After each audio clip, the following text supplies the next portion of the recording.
How are y'all doing? Did you enjoy lunch? I guess you're not tired of me yet. Willing to trek to the basement. I wonder what the Masons did down here, huh? Yeah, my name is Kelsey Gilmore-Innes. I am a programmer. I do want to say that specifically because I'm giving two soft talks here. I write code for a living. This is all stuff that I have learned and researched as a citizen like yourself. It's not a specialty of mine. So who here makes tech for money? Who here programs for money? I do. Okay, cool. Who here writes code or makes tech at a tech company? Anybody? Okay. Who here uses products programmed at a tech company? Awesome. Does anybody pay money for products programmed at a tech company? Maybe you have a GitHub subscription or something. Yeah, okay, so money, tech company, tech company, tech company. I want to say those words because what I'm going to be talking about today is where that money comes from and where it goes.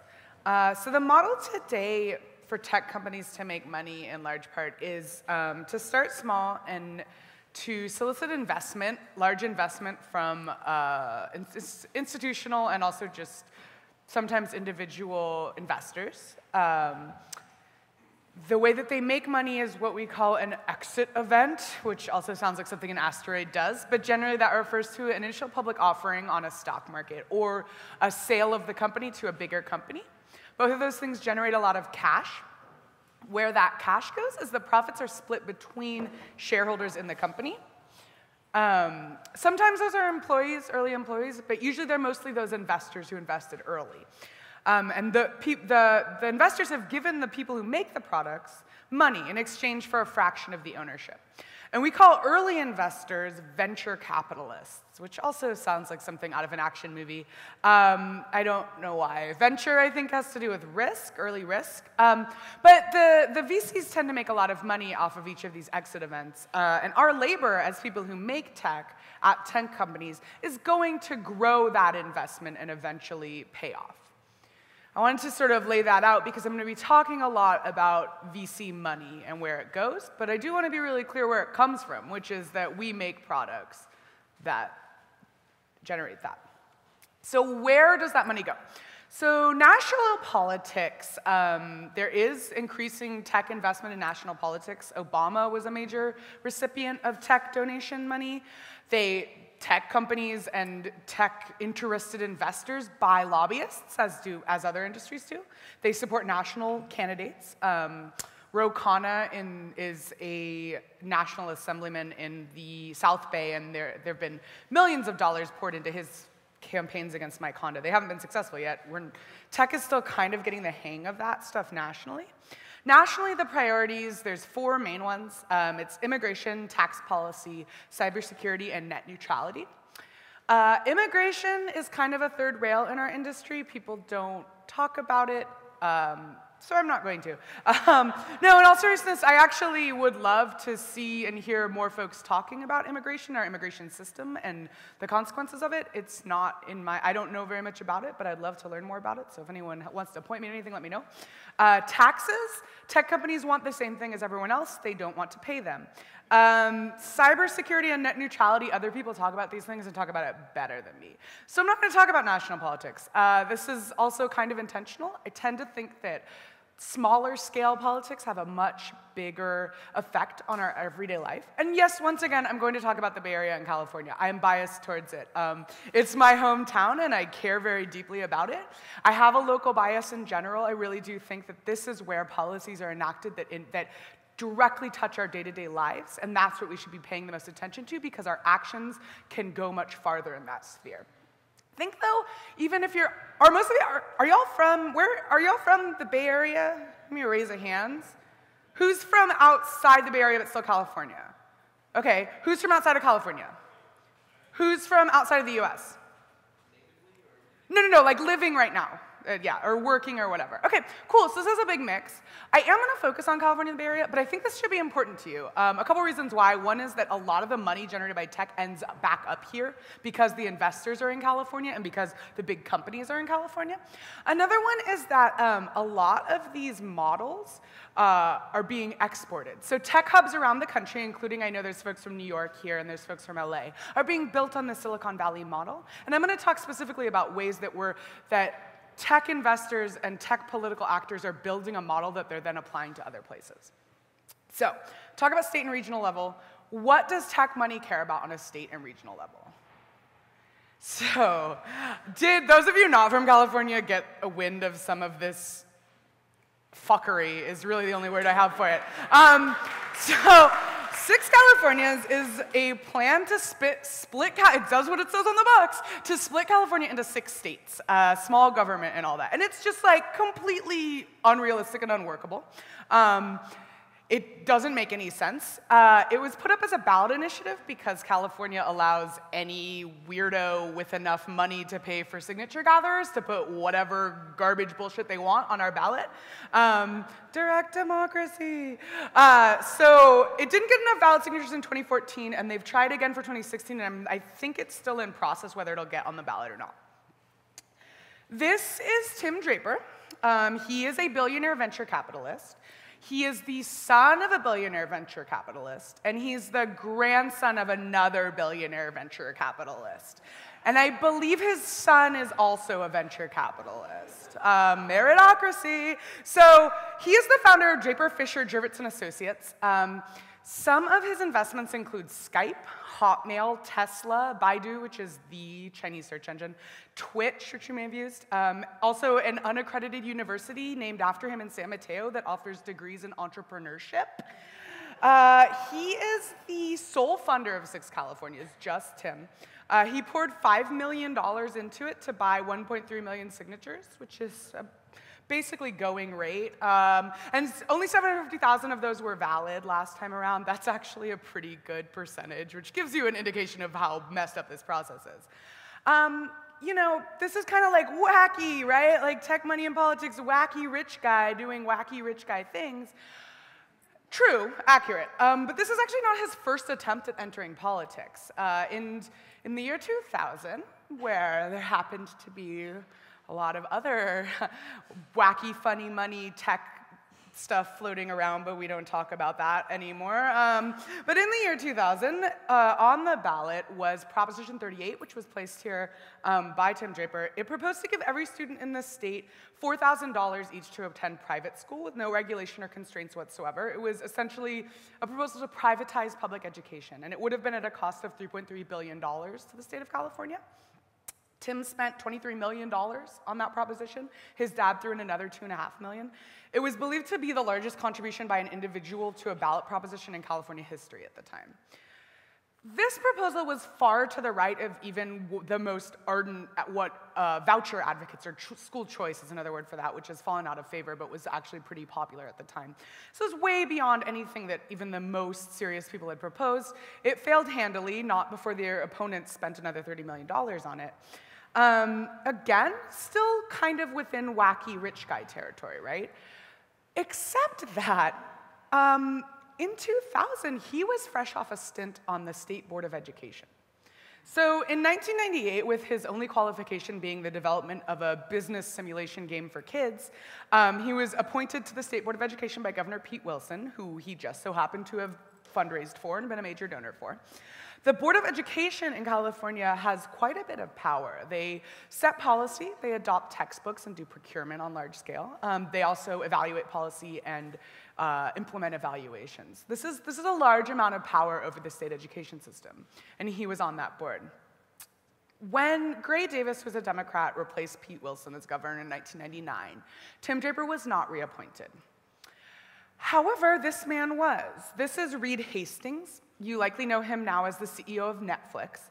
He's also on the board of Facebook. He was on the board of Microsoft. He was already very wealthy when he founded Netflix from a $750 million acquisition. He was and is a huge Democratic donor, and he was a special supporter of Gray Davis, the new governor at that time. And he stayed on the Board of Education much longer than Draper. He was actually there for, through the beginning of Governor Schwarzenegger's term in 2005, and he served as the president of the board for 4 years. So he was very involved in state education policy, and still is. And so, like Draper, Reed Hastings had his own big money school bill on the ballot in 2000. This was another proposition. And this was Proposition 39. It was right after 38. Proposition 39 proposed to reduce the threshold to pass local school district bond measures. So it used to, you had to get 2/3 of the vote to pass a local bond to pay for things in a school district. This reduced it down to 55%. This passed easily, probably at least in part that the proponents of it outspent their opponents over 6-1. They raised $31.5 million to pass Proposition 39. That included $1 million of Reed's own money out of his pocket. It also was thanks, in big part, to Reed's buddy and his campaign co-chair. This is John Doerr. He is a billionaire partner at Kleiner Perkins, Caufield, and Byers. You may recognize them from the Ellen Powell case. Kleiner Perkins and their star partner Doerr made their huge wealth, I mean very substantial wealth, investing in basically any tech thing you've ever used. Google, Amazon, AOL, Intuit, Sun, EA, Genentech, Zynga, like a lot of tech companies. John Doerr himself kicked in $6 million. Kleiner Perkins, the firm, gave $1 million to this Proposition 39. A couple other partners shook out the couch cushions and threw in $1.5 million. More than $8 million total made from investments in these companies went to pass Prop 39. So it's like a lot of money, and you're probably like, I fell asleep halfway through your description of this, like school bond, all this money to pass school bond measures just to lower the voting threshold? Well, not just that. One provision of Proposition 39 has nothing to do with bond funding at all. Charter schools are private organizations, they can be nonprofit or for-profit, that run public schools, and they're funded via taxpayer dollars per student. It's been a growing movement over the last 20 years, basically to take government out of education and to hand it to these private organizations. The provision of Prop 39 that's relevant here requires that public districts provide charter schools with space that's reasonably equivalent to those used by non-charter students in the district. They have to be identically furnished, and they have to be located in the area that the charter school wants to locate in, and this is an important part of Prop 39. The LA Unified School District has fulfilled this request via the controversial practice of co-location, where they literally give the charter schools classrooms inside the non-charter schools. It doesn't go really well. The charter schools especially are not very happy about that. And in fact, recently, this basically culminated in this long series of drawn-out lawsuits against the LA Unified School District by the California Charter Schools Association. Okay, where am I going with this? Well, guess who's on the board of the California Charter Schools Association? Reed Hastings is on the board.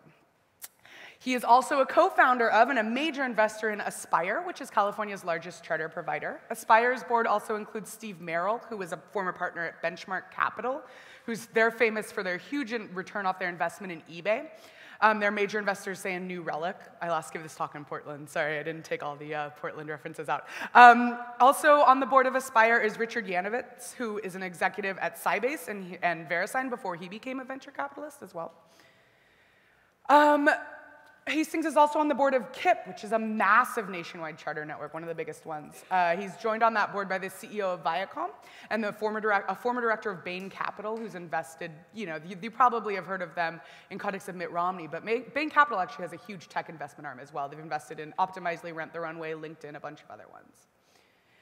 His big sort of jewel in his charter investment portfolio, I guess, is Rocket Ship Education. He's on the board. He's a major investor in the K-5 Rocket Ship network. They're known for their aggressive growth. They actually have their own real estate department to procure land to build new schools on.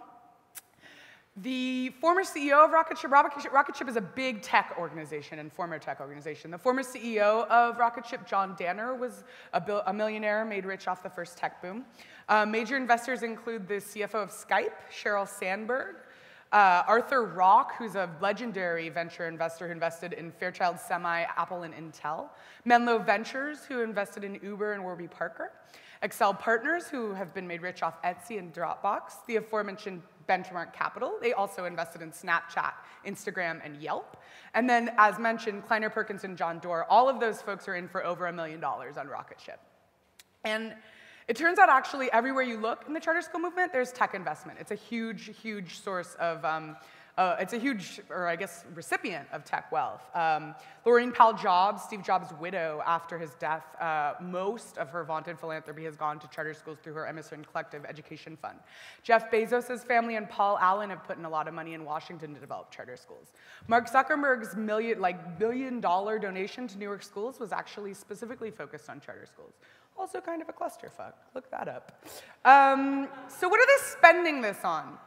So the charter schools are spending this on often directly on political donations. And so in the early 00s, a lot of that was statewide measures to allow charters, but now that they're allowed in most states, the charter school movement has turned their focus and their dollars from state to local governments. They've poured absolutely unprecedented political action committee dollars into school board elections around the country. School board elections, to be clear, are generally very local affairs, right? So we're looking at numbers like in 2012, tech-funded PACs spent $185,000 and $150,000 in 2014. West Contra Costa saw $350,000 last year from one political action committee against a candidate who had never come out against charters. Last year, Arthur Rock and friends spent $285,000 in Minnesota school race. We're seeing this in New Jersey, New Orleans, all over the country. And again, this represents a tenfold or more magnitude of dollars that had gone into races like this. These are small local affairs usually. They're often won by door knocking. It's a lot of money, and it's new. So why are they doing that? Well, a lot of the opposition to charters happens at the school board level, right?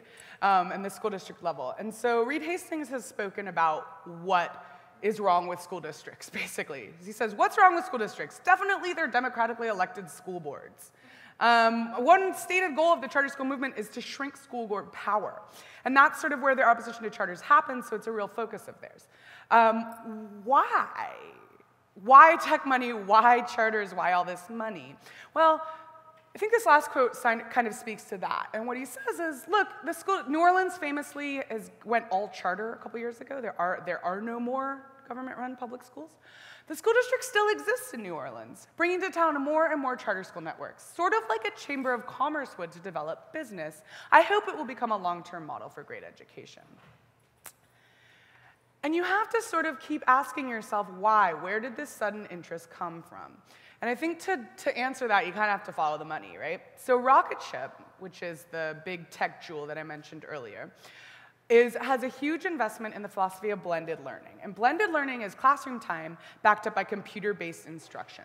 And one thing you see in common with these, well, there's multiple trends that you see in common with these charter schools, but a huge one is computer-based instruction and online work. And in fact, there are charter school networks that are completely online, like seriously, starting in kindergarten, completely online schools. This is a new, it's a lot of software, it's a lot of product that needs to be developed for that. And this is a newish sector called Edtech. And Edtech has been growing hugely as of late. And K-12 in particular in the last 4 years has shot up and to the right the way that VCs are looking for. There's online classes to be provided. There's apps to drill for tests. Tests often also are provided by some of the same companies. Classroom management tools. There's almost a market that is being described by the folks investing in it as almost limitless. And you see the folks who I mentioned earlier really getting in on that. Dreambox Online is a math edtech tool that was bought for 8 figures by Reed Hastings and John Doerr.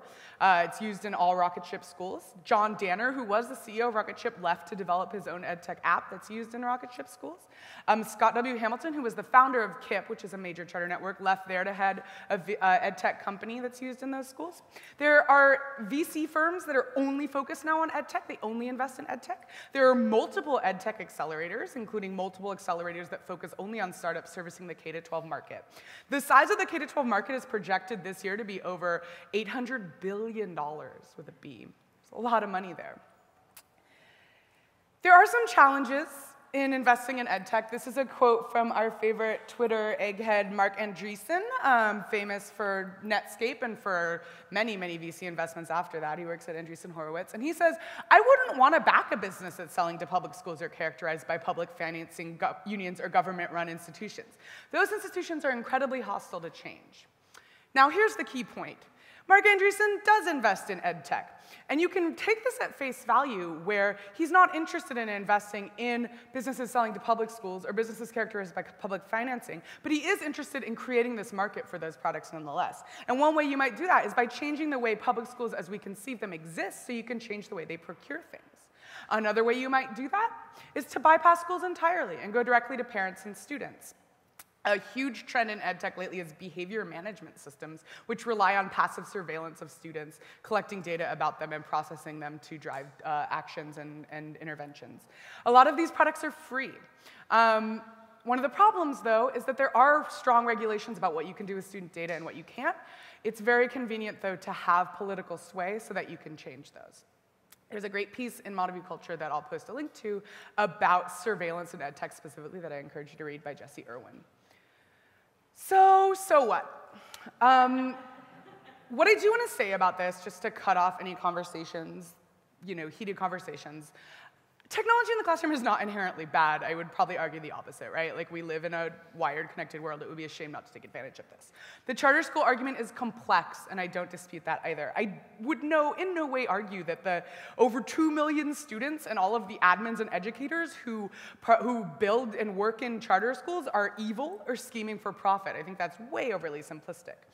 However, I do see this as private infrastructure being built under our noses by people who are openly advocating for less democratic processes in order to serve their own economic interests.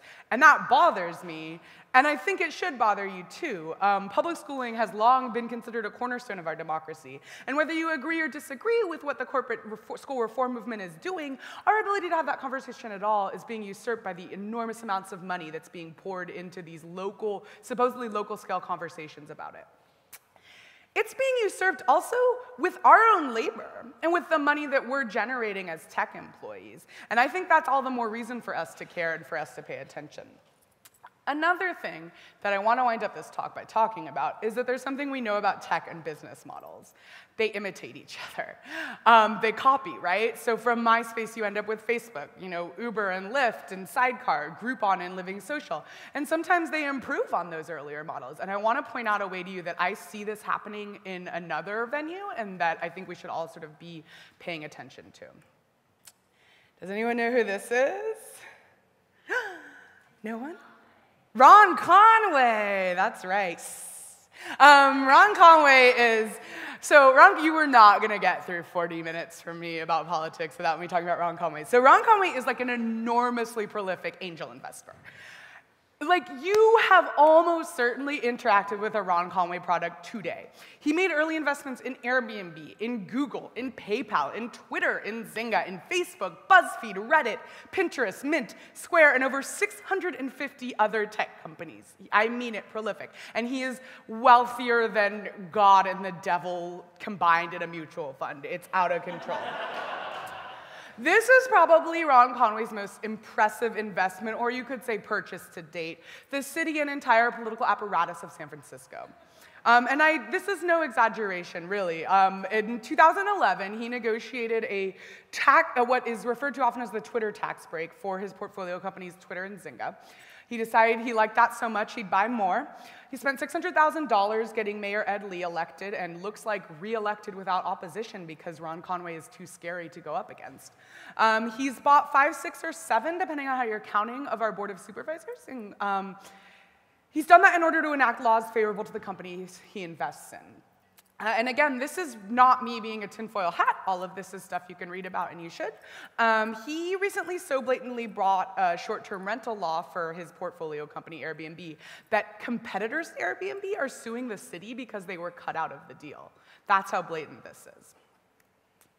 This is Greg Sir. He is often described as an old friend of Ron Conway. I haven't found a picture of them together. But he is the chief of the police of San Francisco. In 2012, I believe, SF City, which is Ron Conway's political consortium, which includes many companies, likely if you work here, a company that you work for, look it up. They made a widely publicized $100,000 donation to the SFPD, and that was actually paid out. A donation is kind of weird to call it. It was paid out to an SF City member to develop an app that SF City decided the police needed. It was never really delivered and never really got rolled out. I think that this was a testing ground. There was also recently, you may have seen Mark Benioff, who's also a member of SF City, donated like a Batman water motorcycle to the SFPD. Seriously, look it up. It's kind of cool. It's not kind of cool, it's super cool, but troubling nonetheless. So why do I think this was a floater? Why do I think this is a bubble? Well, in response to Sandy Hook, Ron Conway came out and basically said, like, gun safety is where I'm focusing my philanthropic efforts. Gun safety is my thing. That's what I'm going to address. Well, philanthropic efforts is not the right way to put it, frankly, because what he's doing, in his own words, he says, I'm looking for the Mark Zuckerberg or Larry Page innovator for gun safety. And so what he's actually done to address gun safety is he's run a series of million-dollar entrepreneurship challenges offering to invest in technological solutions for gun violence. This has addressed, so far a couple of those challenges have addressed the very large in this country market of private ownership, but there's also a couple challenges planned for community safety, which if you read about this stuff, you'll learn is a euphemism for police. When you see the word community in connection with guns, it means police. He had a partner in announcing this challenge, Ian Sobieski, who is a VC with a group called Band of Angels. I'm sorry, I had to say that out loud. This is a quote from him. He says, there is money to be made. Gun violence is expensive to society, and there is a big potential market for solutions. And he would know, because one of Sobieski's proud investments is SST Inc., another hint. When you see nondescript initials, when you're reading about defense or police stuff, be very scared. SST Inc. was formerly ShotSpotter, which is a gunshot detection system that's been installed in Oakland, which I'm going to talk about because this is where we are, but it's also been installed in New York and in other cities around the country. The concept being it's a network of microphones, and when a shot is fired, it detects it and alerts law enforcement. It's been shown to be wildly ineffective for actually preventing gun violence, but it turns out that may not be the point. Last year, through Public Records Act, it was discovered that ShotSpotter is actually on all the time. It's not activated by anything, unlike how it claims. And it records voice, it detects voices and records conversations. And that may very well be a feature, not a bug. Oakland is the site of a hotly contested domain awareness center, which is planned with an initial investment of $11 million. The concept is it's a hub for law enforcement. You're collecting data, and you're running it through face detection software, and data mining software, and alerting software. Notice that I keep saying the word software, because this is very clearly a market, right? Like, this is the concept being that you could buy software products to run this enormous amount of surveillance data through at a local level. And it's being designed, in fact, with an eye towards future integration of additional tools and software. It's meant to be something that provides for ongoing procurements by the city. So far, it's mostly been bid on by military contractors, but Google actually put in a bid because Google already has similar products that it's sold to other municipalities. In New York, Microsoft helped develop a domain awareness system that now they market to other smaller municipalities as well.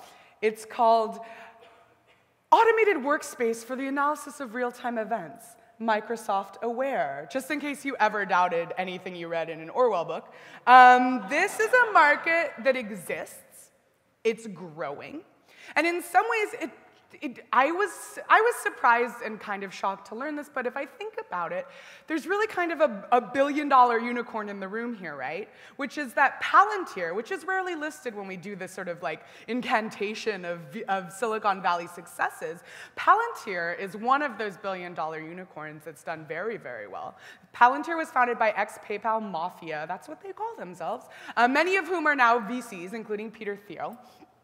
It's euphemistically a big data company, but it's openly funded by the CIA. It has multiple US government clients. It's a surveillance company, and it's a surveillance processing company.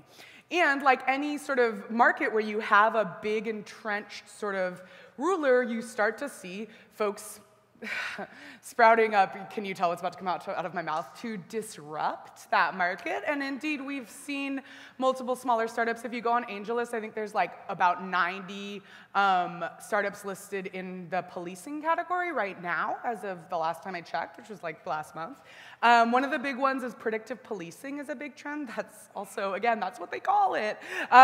Predictive policing, and some of the companies that do that are Predpol and HunchLab and StreetCred, and that is designed to expand local municipal level surveillance systems and then to predict where crime is going to happen. We can talk about that. I have lots of thoughts about that, but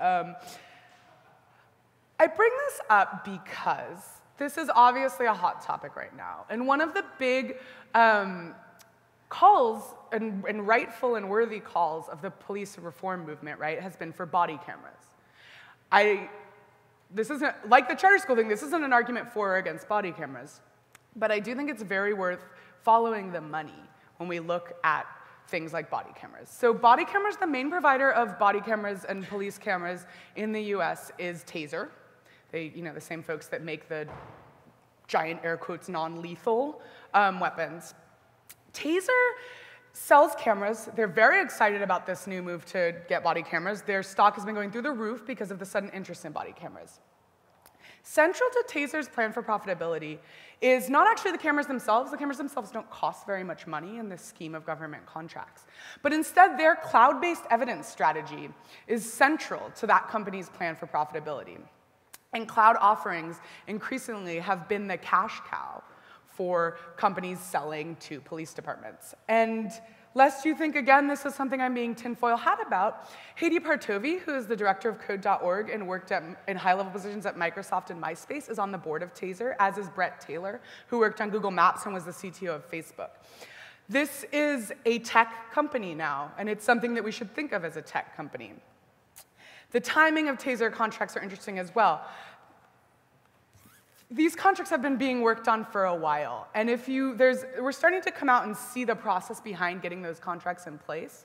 There have been stories breaking in Albuquerque and SF, among others, about the aggressive sales practices of Taser and possibly illegal no-bid contracts that they've been working on. In a lot of ways, the legal barriers in place in terms of control over the policing market are more easily surmountable than those that have been easily steamrollered by the charter school movement. So if I were a betting woman, which I am, but I don't own Taser stock, but I don't think it's a bad buy at this point. If I were a betting woman, what I would expect to see in the next couple years is to see the police reform movement funded, engineered, and taken over by tech money and some of the same folks who have funded the school reform movement.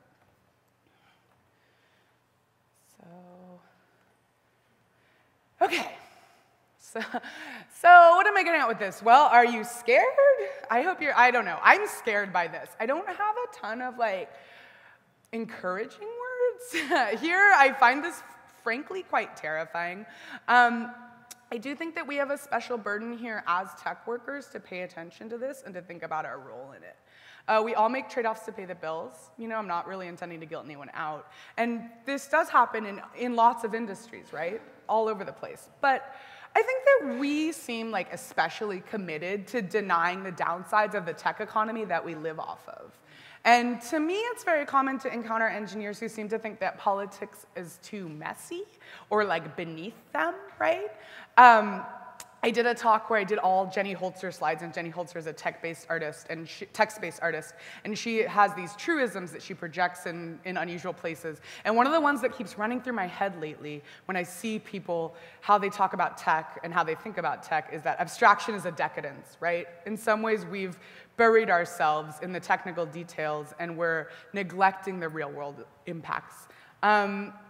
I think this is silly. I think that one of the things that I find slightly encouraging is that I meet people every day in the tech industry who are really good at big systems, who are kind and smart and inventive. I think that we could do better than that. I also think it's really naive. I think if you're determinedly apolitical while your bosses spend the money that your labor generates on political change, you're not impartial, you're just being played. So I think that we could do better at paying attention. I think we could do better at speaking out. I think we could do better at making choices that are informed by these things. When I first gave this talk, I concluded by being like, let's read more journalists. You should, please, read more journalists. I have a link that I'll show you in the next slide where I've linked some of my favorite local journalists that write on these topics. Let's just pay attention and be better at reading the news. And I was like, shit happens. I work at a YC-funded company. I quit my job, pretty soon after giving that talk. It wasn't directly related to it, but I'm not saying you should quit your job, but I'm not saying you shouldn't quit your job, right? I think that, no, I'm serious. I think that we're lucky, right? We have some of the most, we have unprecedented job mobility compared to folks in our generation and in our area, and I think it's worth considering whether this is a criteria that we use to make daily decisions. Also, go to school board meetings, go to police commission meetings. This is your community, and you can actually, this is a level where you can make your voice heard. Okay, thank you very much. This is an article covering the topics I talked about here.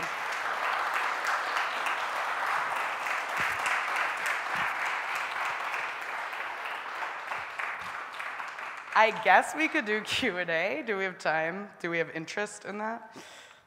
I have 5 minutes, I guess, if anyone wants to ask questions. I'm nervous about this prospect. Yes? I love this guy. He's like, 5 minutes? I got it. I don't know. That's a big, I mean, I'm kidding, but that's a big question. I will say this. I think, though, that seriously, schools and police are locally governed. And as much as they reflect structural changes and, large movements, there is actually a lot of impact that individual folks, I mean, a school board election really is at the scale where you can knock on doors.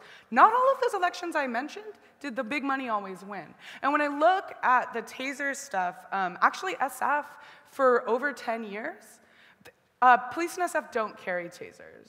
There's a lot of reasons why tasers are a bad idea. Non-lethal weapons, again, have been, they don't, there's a lot of reasons not to do them. And they don't carry tasers because for the last 10 years, local activists have fought against it. And, SF is a medium-sized city, and even with all the power of the money and the might, and again, a company that's very powerful, that people manage to shut that down, so.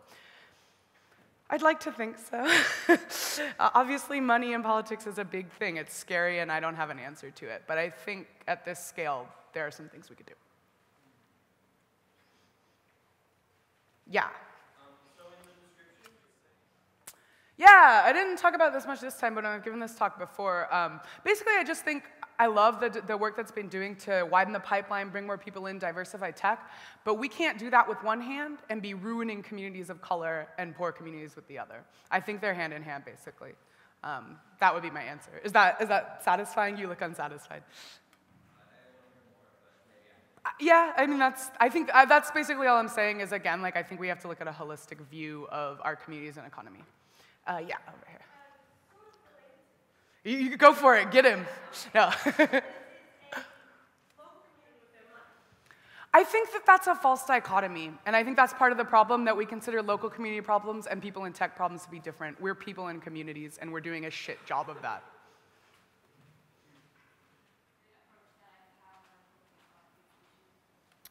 The question being that activists aren't interested in these campaigns, or?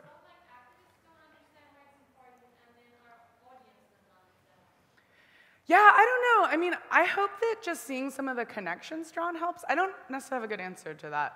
I think you're probably the expert, so you would know more. But I think these connections are really hidden, but they're not. Again, I'm not filing Freedom of Information Acts here.